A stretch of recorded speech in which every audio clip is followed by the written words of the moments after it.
Santo Deus, te agradecemos o privilégio que temos de estudar a Tua Palavra. Pedimos que o Senhor nos abençoe agora, mais uma vez, com o ensino dela, para que possamos entender, ó Pai, a grandeza, a profundidade dos Teus mandamentos e possamos adequar a nossa vida a eles, para que assim nós tenhamos o Teu favor, tenhamos a Tua graça e cresçamos, Pai, em fidelidade, em obediência ao Teu nome. Abençoa-nos neste estudo.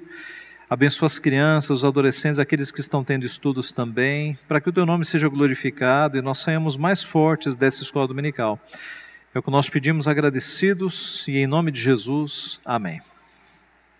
Então, o capítulo 11 do nosso livro, ali está 12 porque nós tivemos uma introdução, né? Mas o capítulo 11 tem este título, Deveres Pessoais do Shabat ou do Sábado. Eu gosto de usar a expressão Shabat, porque é a expressão que está na Bíblia, né, para não confundir com o dia de sábado, são coisas diferentes. Quando a gente fala em Shabat, a gente está falando do dia do Senhor, do descanso de Deus. Hoje o nosso Shabat, o nosso descanso, é no primeiro dia da semana. Não é como era no Antigo Testamento, no sétimo dia da semana. Por quê? Porque Cristo ressuscitou e a igreja, para marcar a ressurreição, passou a ter o seu Shabat no primeiro dia da semana. O mandamento é cumprido, nós trabalhamos 6 dias e descansamos no dia 7º, tá? No próximo dia depois do 6. Nós já vimos isso em aulas anteriores. Se você tem dúvida nesse ponto específico da troca do 7º dia para o primeiro dia, eu recomendo que você vá no nosso YouTube e veja os 2 últimos estudos que nós demos, que a gente tratou só sobre a mudança do dia. Ou adquira o livro, né? Porque aí no livro você tem 2 capítulos pelo menos que tratam disso. Muito bem. Alguns crentes ficam preocupados quando começam a entender corretamente a guarda do dia do Senhor. É impactante, não é? Quando você começa a entender, você fala, como assim? Como é que eu vou passar o domingo sem televisão? Como é que eu vou passar o domingo sem assistir jogo de futebol? E as crianças? O que a gente vai fazer com as crianças? Como passar um domingo sem televisão, sem internet, sem videogame? Eu sei que é impactante, é alarmante. Mas às vezes, meus irmãos, a prática da igreja evangélica, ela foi aos pouquinhos ficando tão distante da prática bíblica que aí é difícil mesmo, né? No passado, na época dos nossos avós, não havia essa dificuldade, dos nossos avós e bisavós. Era uma coisa tão normal você ter um dia de descanso, né? Era uma coisa tão normal para os nossos avós e bisavós que eram crentes, não lavar roupa no domingo, não arrumar a casa no domingo, não fazer compras no domingo. Isso era uma coisa normal. Por quê? Porque eles receberam isso dos seus progenitores. Mas eu percebo que a nossa geração ela teve uma quebra de continuidade. E aí, hoje, para o mundo evangélico, o domingo é um dia em que os crentes vão no mercado, vão no restaurante, vão no shopping, vão no cinema, vão em estádio de futebol, vão vender carro no domingo. É um dia, assim, parece que não há nenhuma coisa especial no dia do Senhor. Nós perdemos essa continuidade do povo de Deus. Houve uma ruptura na nossa geração nesse sentido.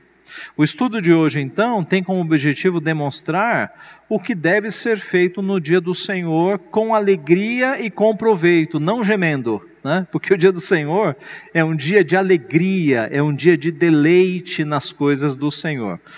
E nós teremos 3 pontos, que são os pontos do próprio capítulo. Primeiro, usar o tempo significativamente. Segundo, usar o tempo para hospitalidade. E terceiro, usar o tempo para servir, né, para serviço. Vamos ao primeiro. Usar o tempo significativamente. Como em todos os dias, há tarefas próprias que são obrigatórias, ligadas à higiene, refeição, transporte, mas feitas estas sobra um bom tempo. É claro, você vai tomar banho no domingo, né? Vai escovar o dente, vai almoçar, vai jantar. Essas coisas não são proibidas, essas coisas são próprias. Embora observe como há um limite que às vezes é muito estreito entre a obediência e o legalismo. Os judeus do Antigo Testamento, especialmente os judeus do Novo Testamento, os fariseus, não faziam barba no domingo, ou não faziam a barba no Shabá, porque eles entendiam que era um trabalho fazer barba. Aí é um legalismo, né, gente? Alguns livros contam que judeus mais contemporâneos não cuspiam no chão, porque eles entendiam que o líquido no chão poderia fazer o que na terra? Você entendeu, né? Poderia ali, de alguma forma, trabalhar a terra. Então, aí, meus irmãos, é um radicalismo, aí é legalismo, é você obedecer a lei por amor à lei e não por amor a Deus. O que é legalismo? É isso, é você amar o cumprimento da lei, mas não amar a Deus. A obediência correta é quando você ama a Deus e você obedece os mandamentos por amor a Deus, não por amor à lei. Tem gente que ama a lei, tem gente que ama a regra. Já encontrou pessoas que amam regrinhas? Se não tiver regrinhas, e o pior é que ele ama não só para si, ele ama para contaminar o mundo, né? Ele quer que todo mundo siga regrinhas. E Deus não nos chamou para seguirmos regrinhas. Deus nos chamou para que nós o amemos de todo o coração, de toda a nossa mente. E por amar a Deus, nós amamos os seus mandamentos. Então, feitas essas coisas obrigatórias no dia, nós ainda teremos algumas horas para serem gastas dentro do que diz a palavra quanto ao dia do Senhor. Quando você vai ao culto da manhã, à escola dominical e ao culto da noite, incluindo o teu transporte, isso vai variar, né? Mas eu diria que você gasta umas 6 horas, ou umas 5 ou 6 horas, vindo pela manhã e à noite, incluindo o transporte, tá? Porque de manhã você chega aqui às 9h30, você fica até o meio-dia, né? Até o meio-dia, mais ou menos. Já são aí 2h30. Se você mora perto, 30 minutos. Se você mora longe, 1 hora, 1h30. Então, já vão aí umas 3h30, 5 horas. À noite, 1h30 aqui na igreja, mais o transporte. Então, se você vem ao culto, à escola dominical e ao culto, você já usou várias horas do teu dia para fazer o que deve ser feito no dia do Senhor. Você está guardando o dia do Senhor vindo à igreja. Mas o que fazer com as horas que restam, né? E no nosso caso, que nós temos culto manhã e noite, geralmente o tempo que resta é o tempo da tarde, né? O que a gente faz neste tempo? E aqui que entra o nosso estudo, algumas sugestões do autor quanto ao que nós podemos fazer nestas horas que restam para que o dia seja guardado, tá? Então, primeiro, meditar no sermão, essa é uma possibilidade. O que é meditar no sermão? É você meditar no sermão, na aula, nas coisas que aconteceram na tarde de domingo. Ao invés de ligar a televisão e ficar vendo besteira que vai te tirar totalmente do foco do dia do Senhor. Aliás, meditação é um assunto pouco falado no meio evangélico, né? E muito falado no passado. A ideia de que quando você recebe o ensino, você fica ruminando, você fica maturando aquele ensino na tua cabeça. E isso não é invenção dos puritanos, isso é o que está na Bíblia. Veja o Salmo 1, verso 2. Antes o seu prazer está na lei do Senhor, e na sua lei medita de dia e de noite. Olha a meditação aqui. O que é você meditar na lei do Senhor de dia e de noite? É você ler um trecho da palavra de manhã e treinar a sua mente para pensar nesse texto durante o dia. A gente até diz o seguinte: é muito mais proveitoso para a tua alma e para o teu coração você ler um trecho pequeno e meditar naquele trecho durante o dia, do que você ler 1 capítulo, 2 capítulos inteiro, apenas para cumprir a tabela, né? Não, eu tenho que ler 2 capítulos para ler a Bíblia inteira. Aí você fecha a Bíblia e não se lembra mais do que você leu. Você o faz como uma obrigação. É mais proveitoso você ler um trecho pequeno e meditar naquele trecho pequeno, né? O que Deus está falando aqui comigo? Que pecado que ele está confrontando? O que no texto diz para eu fazer e eu não estou fazendo? Quais são as promessas que Deus me deu nesta manhã por meio desse texto? É muito mais proveitoso você ler um trecho e ficar com ele na mente durante o dia, produzindo, tesouros espirituais na tua mente, do que você ler um texto grande, fechar a Bíblia e não se lembra mais do que leu. Então, quando se medita no sermão que foi recebido, o ganho espiritual é maior. Isso pode ser feito individualmente ou em família. Recorde o tema, os pontos principais e as aplicações. Como é que isso é feito? É feito para você, para a sua vida, mas se você é chefe de família, expanda isso, abra isso para a tua família também. Esposa, o que você achou do sermão? Crianças, vocês entenderam o sermão? Quais foram os pontos? Quais foram as divisões?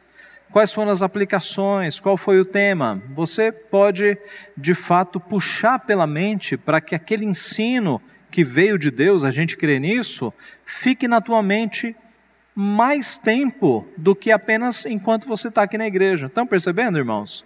Isso é bom, é um dia para a gente encher a cabeça das coisas de Deus. Uma outra sugestão, a leitura. O domingo é um bom dia para ler bons livros e a Bíblia. Por vezes os crentes não conseguem ler a Bíblia durante a semana e o domingo é uma bênção para isso. Então, durante a semana é muito apertado mesmo, é uma correria. O domingo está à tua disposição, a tarde do domingo está à tua disposição para você tirar o atraso da tua leitura, da leitura bíblica, daquele livro que você gosta de ler, mas durante a semana é uma loucura, você não consegue ler. Use a tarde de domingo para pegar o livro e colocar em dia a tua leitura. O mesmo com a Bíblia, tá? Ao invés de ficar vendo inutilidades na TV ou na internet, tenha o hábito de ler bons livros, especialmente no domingo, tá? Veja que o nosso tema é usar o tempo significativamente. Irmãos, nós perdemos muito tempo durante a semana, especialmente nas redes sociais, né? Isso é uma desgraça. Não sei se você já pensou nisso, o tanto de tempo que a gente perde nessas coisas. Você entra e vou ficar só 5 minutos, daqui a pouco você está 1 hora lá. Então, no domingo não faça isso, né? Não entre em redes sociais para você perder tempo. No domingo, livre-se dessas coisas que você faz todo dia e foque nas coisas de Deus. Leitura da Bíblia, aquele livro bom que você precisa ler, né? Aliás, o nosso incentivo sempre é para que os crentes leiam a Bíblia, mas leiam bons livros também. Os livros são uma bênção, né? Para te ajudar a entender assuntos da vida cristã, coisas importantes. Tá? Os livros sempre nos trazem conhecimento e crescimento. Uma outra dica, essa é minha, essa não é do Joseph Piper, né? Filmes evangélicos. Você pode reunir a família e assistir filmes que de fato edificam, filmes que trazem crescimento espiritual. E hoje, mesmo que você não tenha uma plataforma paga, você tem no YouTube um monte de filmes evangélicos gratuitos. Não há desculpa para você não ver um bom filme evangélico. Domingo passado eu assisti com a minha família aquele filme Em Defesa de Cristo, que narra a conversão do Lee Strobel, que era um ateu, a André indicou, né? Era um ateu, jornalista, e a esposa se converteu. E aí ele ficou revoltado que a esposa tinha se convertido. E aí ele foi investigar a ressurreição de Cristo para desmascarar a ressurreição de Cristo. E ele saiu conversando com historiador, com arqueólogo, com médico, com psicólogo, querendo desmascarar a ressurreição de Cristo. E esses profissionais deram tantas provas de que a ressurreição de Cristo não poderia ter sido um embuste, uma mentira, que ele acabou se rendendo e ele se converteu. Hoje é pastor. Inclusive, depois de assistir o filme, eu procurei o nome dele no YouTube e eu encontrei ele pregando. Ele está vivo ainda, ele está com 60 e poucos anos, é um pastor lá nos Estados Unidos, pregando. Então não foi uma conversão assim, digamos, temporária, na emoção. Não, o homem se converteu mesmo. Deus o converteu para valer. E hoje ele continua sendo pastor, pregando o evangelho, tá? Conversão de um ateu. O filme é muito bom, mas voltando aqui, né? Essa é uma possibilidade. Na tarde de domingo, você juntar a família, escolher um bom filme para você pensar nas coisas de Deus, tá? Não apenas filmes, palestras. O YouTube está cheio de palestras boas, né? Pegue bons nomes aí para assistir. Augustus Nicodemos, Paulo Brasil, Heber Júnior, tem tantos bons pregadores com boas palestras. Coloque lá no YouTube, conferência, simpósio Os Puritanos, você tem um monte de palestra boa. Conferência Fiel, você tem um monte de palestra boa. Seminário JMC, tem um monte de palestra boa. Palestra, estudos para você ouvir no domingo não faltam, vai faltar domingo para você assistir tudo, tá? Mas assunto, conteúdo você tem aos montes. Que mais? Musicais, pegue aí músicas que nós cantamos na igreja, podem ser salmos, hinos ou cânticos, coloque no YouTube e você vai ter algumas playlists com músicas para boa edificação. Programas, às vezes, que levam esses cantores, né? É bom que você tenha um bom filtro, mas se você procurar o que a gente canta aqui na igreja, não vai ter problema. Desenhos infantis, né? Você tem muitos desenhos para crianças também, do Antigo Testamento, do Novo Testamento. Tenha cuidado com imagens de Cristo, né? Mas tem muita coisa que dá para assistir. Então é um bom momento para reunir a família e buscar edificação. Outra sugestão do autor, e eu conheço famílias que fazem isso sistematicamente, o ensino dos catecismos na tarde do domingo. Tá? Então juntar as crianças, ensinar o catecismo, tomar o catecismo, fazer decorar, isso é bom tanto para adultos quanto para crianças.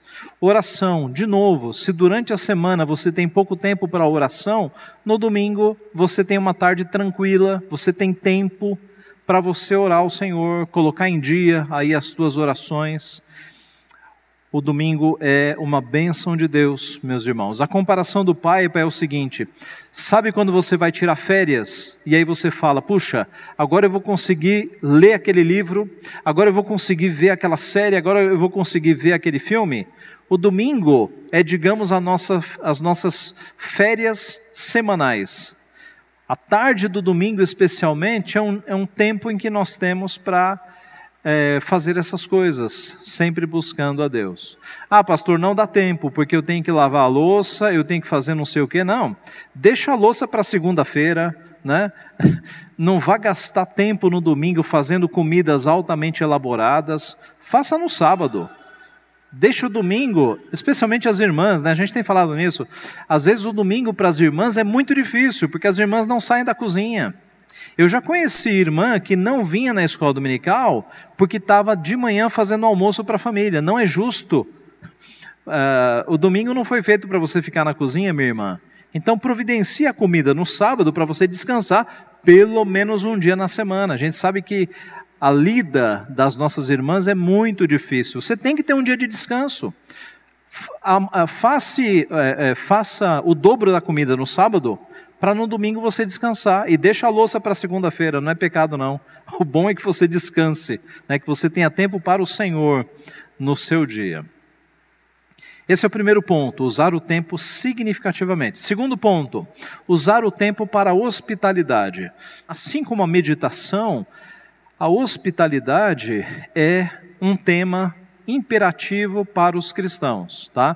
Pouco praticado nos nossos dias, especialmente numa cidade como São Paulo, né? Aqui em São Paulo a gente não tem muito costume de hospedar pessoas, porque a vida é uma correria, né? Mas a gente não pode tirar da mente de que a hospitalidade é algo que tem que ser feito, meus irmãos. Nós temos que nos esforçar nesse sentido. Quem não é de São Paulo, talvez até estranhe um pouco, né? A falta de hospitalidade do paulista, porque a gente não está acostumado com isso aqui em São Paulo. Agora, quem viaja para fora de São Paulo fica impressionado com a hospitalidade dos irmãos de fora de São Paulo. É impressionante. Às vezes tem famílias que brigam para receber você na casa, né? Eles querem hospedar, eles são a gente tem que aprender com os irmãos de fora de São Paulo, tá? Temos que aprender mesmo. Eu me lembro que há pouco tempo atrás, estava vindo aqui para São Paulo um pregador estrangeiro, e eu coloquei no grupo da igreja: irmãos, para que o nosso irmão não fique no hotel, alguém pode hospedá-lo? Não conseguimos. O irmão foi para o hotel. Vergonha para nós. Vergonha para nós. Um de nós deveria ter aberto a casa. Não, vai ficar na nossa casa. Estão percebendo? Então, hospitalidade é algo que a gente, mesmo não acostumados aqui em São Paulo, a gente tem que treinar para saber abrir as portas de casa.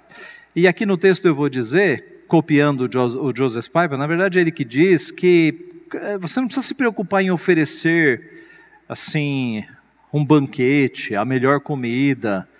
Quando você hospeda uma pessoa, você está repartindo o teu arroz e feijão, o arroz, feijão e ovo.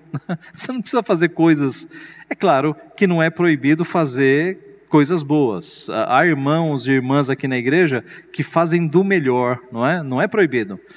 Mas às vezes isso pode assustar algumas irmãs. Eu não posso hospedar porque eu não vou dar uma comida especial. Não. Quem vai ser hospedado não está lá pensando na comida, ele está pensando em dividir o pão que você come diariamente. Tá? Pode ser algo simples, não tem nenhum problema. Veja esses textos que falam sobre hospitalidade. Romanos 12, 13. Compartilhai as necessidades dos santos, praticai a hospitalidade. Naquela época, a hospitalidade ela era mais ativa do que nos nossos dias. Por quê? Porque havia irmãos que pregavam o evangelho nas viagens missionárias, por exemplo. E eles iam para uma cidade, não era para ficar em hotel, era para ser recebido pelos irmãos. Então os irmãos acolhiam estes pregadores que iam, esses missionários. Mas eu repito, a gente tem que assimilar essa questão para a nossa vida. Veja Hebreus 13, 2. Hebreus 13, 2. Não negligencieis a hospitalidade, pois alguns, praticando-a sem o saber, acolheram anjos. Quem foi? De quem que está falando aqui? Abraão, né? Lembra que Abraão, sem saber, recebeu anjos? Aqueles anjos, na verdade, eram 2 anjos, e um anjo ali era o próprio Deus, era uma própria teofania, né? Porque você lembra da conversa que depois aconteceu, Abraão falando: Senhor, se porventura houverem 40 justos na cidade, o Senhor vai destruir a cidade?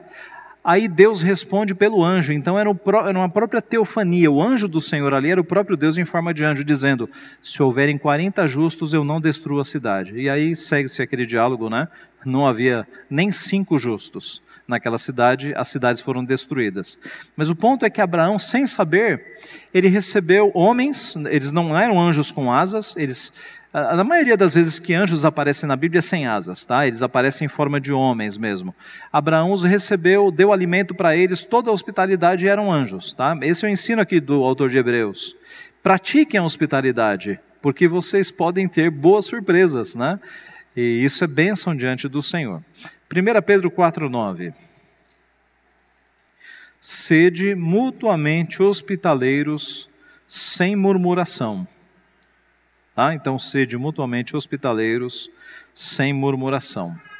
Então, a Bíblia nos leva a praticarmos a hospitalidade. E o domingo é um bom dia nesse sentido, para você receber pessoas, para confraternizar-se com pessoas na sua casa. Podem ser familiares, irmãos da igreja, visitantes, pessoas carentes.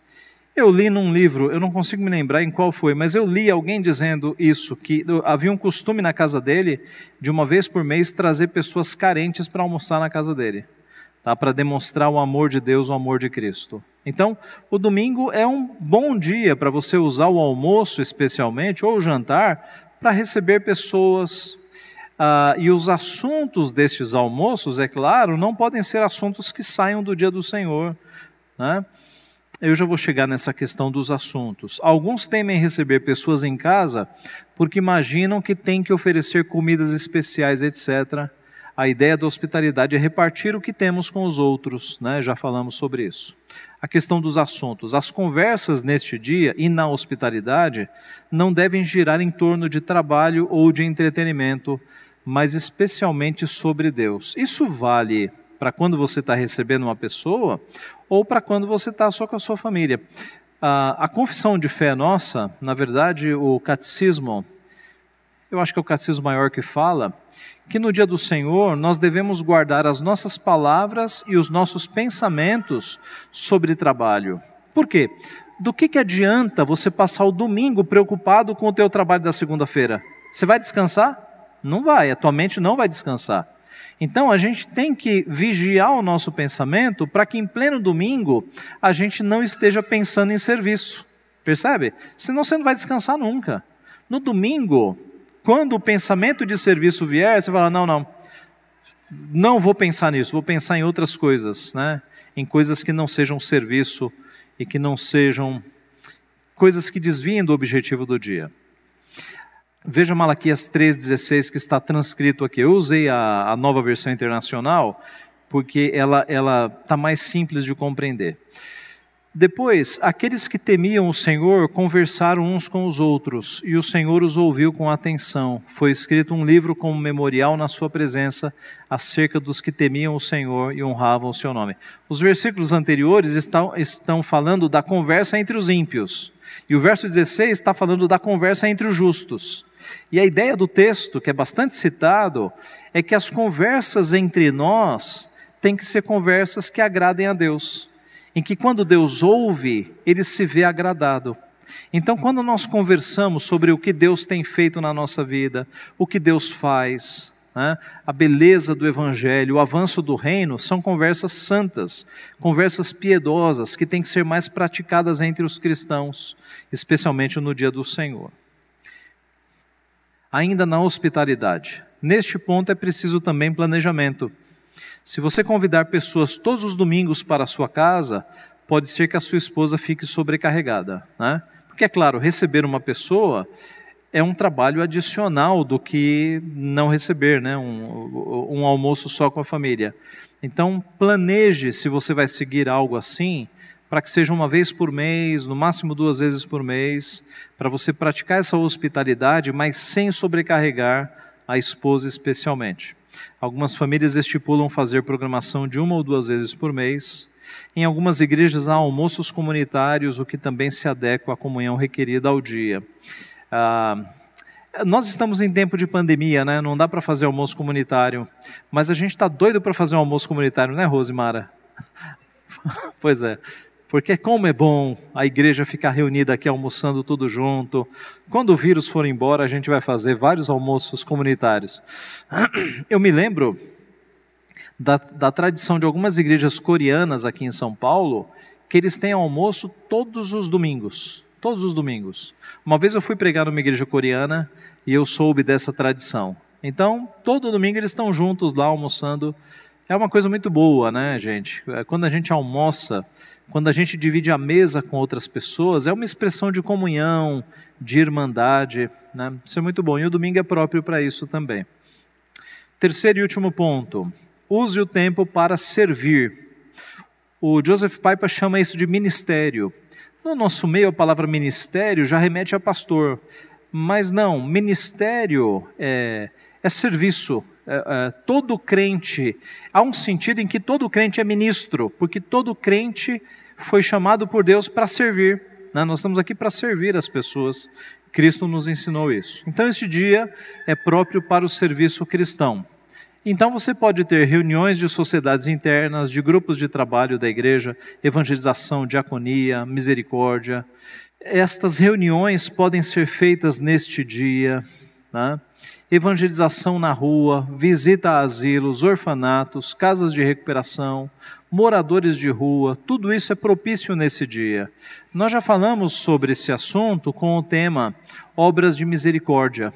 Tá? O domingo é um dia propício para as obras de misericórdia, para você ajudar a pessoa que está carente, para você evangelizar, visitar pessoas. A tarde de domingo é um bom tempo para isso. Visitar os crentes, os presbíteros, né, parte da liderança, Discipulados também se enquadram neste dia. E como o dia não é nosso, mas do Senhor, devemos focar em serviços próprios do reino de Cristo. Então, nós vimos até aqui usar o tempo significativamente com coisas que são do Senhor, usar o tempo para hospitalidade, para receber pessoas, e usar o tempo para serviço, para obras de misericórdia. Esse é um dia especial. E a nossa conclusão. A pergunta é, onde é que fica o descanso no meio disso tudo? Pastor, é tanta coisa que o senhor apresentou aí, como é que eu vou descansar nesse dia? Ora, isso tem que ser pensado, O domingo é um dia de descanso. É claro, alguns de nós, a gente passa o domingo sem dormir, Outros têm que ter uma sonequinha no domingo à tarde. E isso não é proibido não, na verdade o domingo é o dia para essa sonequinha. Como o autor diz, não é para dormir o dia inteiro. O domingo não é um dia de ociosidade, Então você vai nos trabalhos da igreja, tira a sua sonequinha à tarde e faz essas coisas aqui, leitura da Bíblia, escolha o que você vai fazer. É preciso sabedoria para dosar o tempo entre devoção, com devoção eu estou pensando nos cultos e na escola dominical, misericórdia, que é atender as pessoas que carecem, obras de misericórdia, e descanso. Essas são as 3 grandes áreas do domingo, Descanso, devoção e obras de misericórdia. É bem-vindo um repouso na tarde de domingo, com o cuidado para que não se durma a tarde inteira, pois o domingo não é dia de ociosidade, mas de descanso no Senhor. O que é descansar no Senhor? É você fazer as coisas que Deus ordena. Você está descansando no Senhor. Já falamos sobre isso, Aquela sensação que às vezes você tem de tirar férias e voltar das férias mais cansado. Já teve essa sensação? Chegou um feriado, nesse feriado eu vou descansar. Terminou o feriado, você está mais cansado. Ou você tira férias e volta das férias mais cansado. Por quê? Porque o nosso descanso não está em afazeres, está em Cristo. Por vezes, você passar 30 minutos orando vai te dar mais descanso do que você sair para passear num feriado. O nosso descanso está em Cristo. E Deus nos fez, não foi para ficar numa rede 24 horas por dia. Deus nos fez para trabalhar, o nosso corpo foi feito para trabalhar. E nós descansamos no Senhor, quando nós temos uma comunhão com Deus, que mesmo no trabalho nós estamos em comunhão com Ele. Então, o domingo não é de ociosidade, mas de descanso no Senhor. É possível também fazer um passeio, uma caminhada ao ar livre, desde que não envolva dinheiro, fazendo assim outros trabalhar. Então, por exemplo, você não vai no shopping no domingo, porque o shopping envolve comércio. Se o shopping está aberto, tem pessoas trabalhando. E se você vai lá, você está fazendo pessoas trabalhar. Você não vai no cinema no domingo, num estádio de futebol, tudo isso envolve dinheiro. Você não pode trabalhar e fazer outras pessoas trabalhar. Agora, um passeio ao ar livre, num parque, por exemplo, num local aberto, isso não envolve comércio e isso é propício nesse dia. Ao passear por locais abertos é possível meditar na beleza da criação. O Lewis Bailey escreveu o livro que nós temos citado aqui, especialmente o Demis, A Prática da Verdadeira Piedade. E falando sobre isso, lá no capítulo que trata sobre a guarda do dia do Senhor, o Bailey diz o seguinte: ande pelos campos e medite nas obras de Deus, pois em cada obra ou em cada ser criado, você pode ler, como um livro aberto, a sabedoria, o poder, a providência e a bondade do Deus Altíssimo. Pense nisto, ninguém é capaz de fazer todas estas coisas. Ele está se referindo aos animais e à natureza, na variedade de suas formas, virtudes, belezas, vida, funções e qualidades, senão unicamente o nosso gloriosíssimo Deus. Segundo, considere quão generoso Ele é e que Ele fez todas essas coisas para nos servirem. Terceiro, em face da maravilha destas obras de Deus, busque ocasião para se impulsionar e impulsionar outros para que admirem e adorem o seu poder, a sua sabedoria e a sua bondade, e para pensar em que miseráveis ingratos todos nós seremos, se não o servirmos e não o adorarmos, com toda a obediência. Então veja o tanto de pensamentos que glorificam a Deus que você pode ter passeando por um parque, né? Passeando por um local aberto, observando as árvores, as flores, os pássaros, a natureza. Se você tem pensamentos de ver Deus em todas essas coisas, como um livro aberto, né? A natureza é um livro aberto em que Deus está mostrando o seu poder, a sua sabedoria, né? Nas formas, nas cores, nos sons, nos cheiros, na beleza. Deus trabalha com estética, né? Nós temos senso estético porque o nosso Deus é a origem e a fonte do que é belo. Nós só conseguimos apreciar o que é belo e o que não é belo, por quê? Porque nós temos um padrão que é o próprio Deus. Todas as cores foram criadas por Deus. Quando nós pegamos aí um catálogo, tem um nome próprio, né? Alguém sabe qual é o nome de um catálogo? Um Pantone, né? Sei lá, com mais de 1000 tons de cores. Todas essas cores estão na criação de Deus. Deus foi a matriz do que é belo, do que é estético, tá? Os sons, todos os sons que os instrumentos reproduzem são encontrados na natureza. Os cheiros, as paisagens, tudo que existe tem como fonte, como matriz, o nosso Deus. Então a natureza é um bom local para nós glorificarmos a Deus, quando nós fazemos um passeio ao ar livre, por exemplo. E nós devemos ensinar os nossos filhos a ter esse tipo de percepção, né? Olha, filho, isso aqui é bonito assim porque Deus criou. Deus criou todas as coisas. Há um tempo atrás nós fomos lá para São Luís do Maranhão, não ano passado, há uns anos atrás, e nós fomos lá nas dunas, aquelas montanhas de areia. Você nem parece que está no Brasil. Dá a impressão que você está no deserto do Saara, né? São montanhas e montanhas de areia lá no Maranhão, né? No Maranhão. E aí o presbítero que nos recebia, assim, e não é só areia, né? Você tem aquelas montanhas de areia e alguns lagos com água cristalina que ficam lá por causa das chuvas. Então é uma beleza assim impressionante. O Brasil é muito bonito, né? Impressionante. E aí o presbítero lá brincava o seguinte: Pastor Ageu, imagina isso aqui antes da queda, como é que era? Porque se depois da queda é desse jeito, imagine antes da queda. Então note, tem esse ponto, né? Tudo é belíssimo e considerando que nós já estamos numa criação que caiu. Imagine como era a perfeição da criação divina antes da queda. Pode imaginar que um dia você vai ver. Tá? Quando houver novos céus e nova terra, a gente vai ver exatamente como é um mundo sem pecado. Nós não temos noção disso. Mas um dia, nós vamos observar a natureza, as flores, as plantas, os animais, sem pecado. A criação restaurada. Um dia nós veremos isso. Deus fará novas todas as coisas. Você deve estar pensando aí, o que, pastor? A gente não vai morar no céu para sempre, vendo anjos tocar harpa, pulando de nuvens em nuvens? Não, não. Céu é estado temporário, tá? É onde as almas dos santos estão hoje. A Bíblia fala em novos céus e nova terra. Deus vai reconstruir a criação, vai extirpar o pecado e vai dar novos céus e nova terra. E nós teremos árvores e teremos lagos.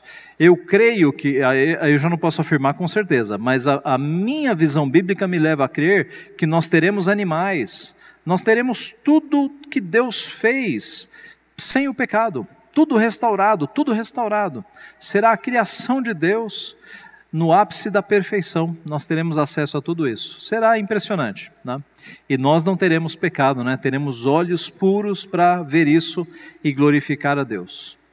Então, meus irmãos, enquanto não chega esse glorioso dia, nós temos reflexos de Deus na sua criação. Nos animais, nos pássaros, nos insetos, nas formigas, nas flores, em tudo que Deus criou. E podemos glorificar a Deus num passeio de domingo, né? Ao observar todas essas coisas. Nós concluímos aqui. Então nós vimos no início que a ideia de guardar o domingo pode ser assustadora para muita gente. Não precisa ser, não precisa. Você tem 6 dias para trabalhar, você tem 6 dias para ver televisão, para acessar a internet, para ver futebol, basquete, seja lá qual for o teu esporte. Você tem 6 dias para essas coisas. O domingo, um dia na semana, é um dia especial para você focar nas coisas de Deus. Então participe dos trabalhos da igreja manhã e noite. E à tarde, use a tarde significativamente, apropriadamente, para você ler a palavra, ler um bom livro, ver um bom filme, passear com a sua família, para glorificar a Deus nessa tarde de domingo. Que Deus assim nos abençoe. Isso será bênção para a tua vida, tá? Você não vai se arrepender de fazer essas coisas. Será bênção para você e para a sua família.